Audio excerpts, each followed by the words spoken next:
going to introduce myself first. So I am Micheline Arardin and I am a BSN Social Studies student. So now I am going to discuss about the social conscience. So what is social? So social relating to human society, the interaction of the individual and the group, or the welfare of human beings as member of society. So now, why do you think is socializing is very important? So socializing is very important, most especially to us people. It helps uphold societies.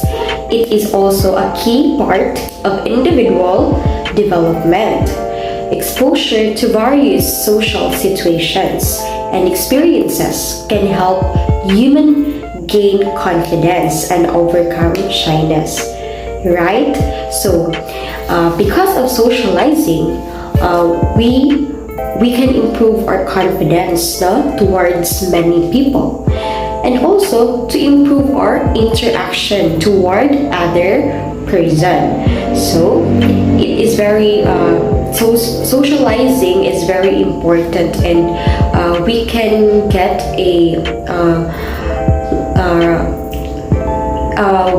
get so much advantages of it.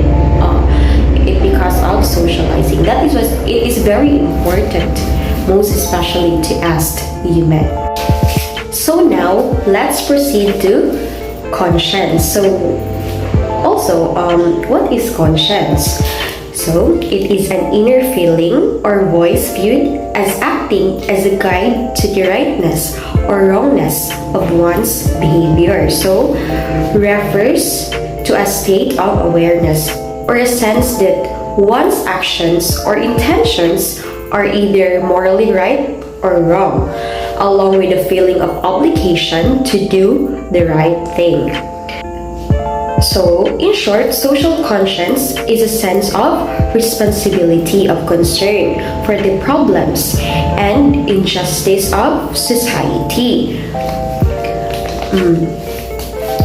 And conscience can be described as internalized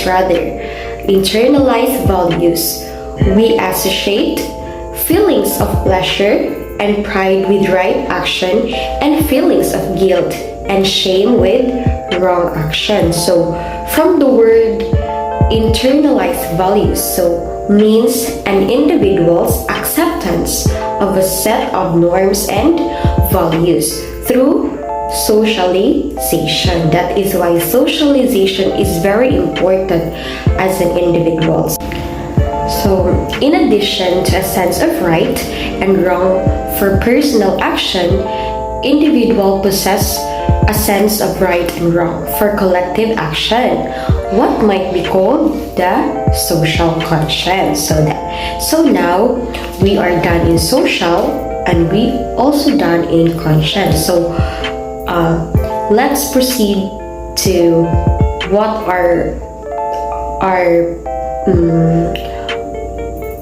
our topic today. So that is the social conscience. So again, social conscience, it is a sense of right and wrong as an individual. So obviously we have the inner feeling, just like what I've said lately, that having a conscience, we may feel a sense of right and wrong. So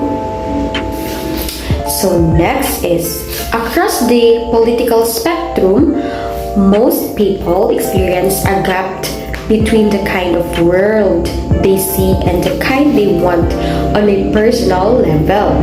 So social conscience is what bridges that gap. So social conscience, so stated there that social conscience is it may relate to the political spectrum, that what kind of world they see and the kind they wanted to see or to experience, no?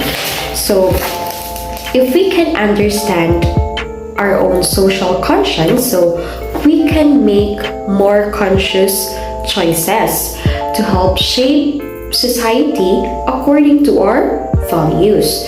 So if we can understand the social conscience of others, we can find common values and goals among seemingly diverse groups and build movements for change.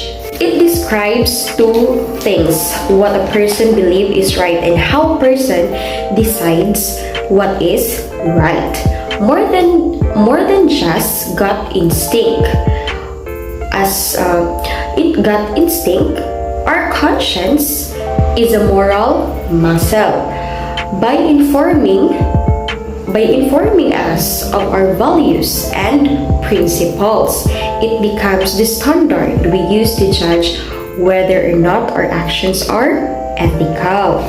So, by understanding the social conscience, whether our own or others, helps to identify assumptions, values, and visions, making it an important element of sustainability.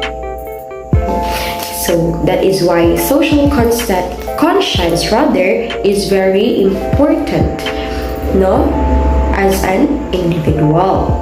So social conscience have the three elements. So first is the consciousness, second is the structure, and the third is the agency.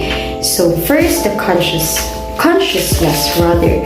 So what is consciousness? So consciousness describes a person's knowledge and awareness, and in this case, their knowledge and awareness of gap between their ideal world and the real world. So consciousness is a state of being awake and aware of one's surroundings. And the second is the structure. Someone may feel compassion and a desire to help a person who has become homeless on an individual level from a personal sense of conscience. So again, structure, the way in which an individual or group of people make sense of the world. And lastly, the agency. So agency rather, which is a sense of personal power as well as personal responsibility.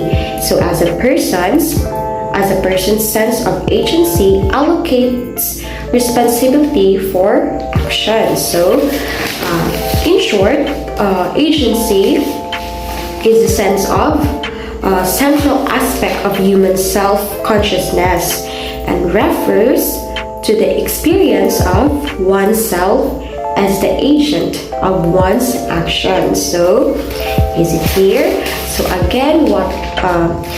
again, the three elements of social conscience is first the consciousness, third is the second rather is the structure, and the third is the agency.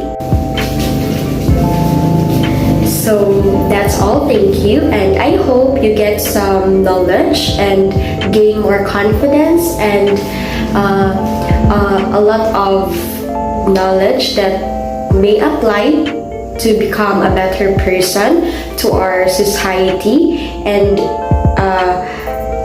gain more knowledge as an individual to contribute a good doings to our society.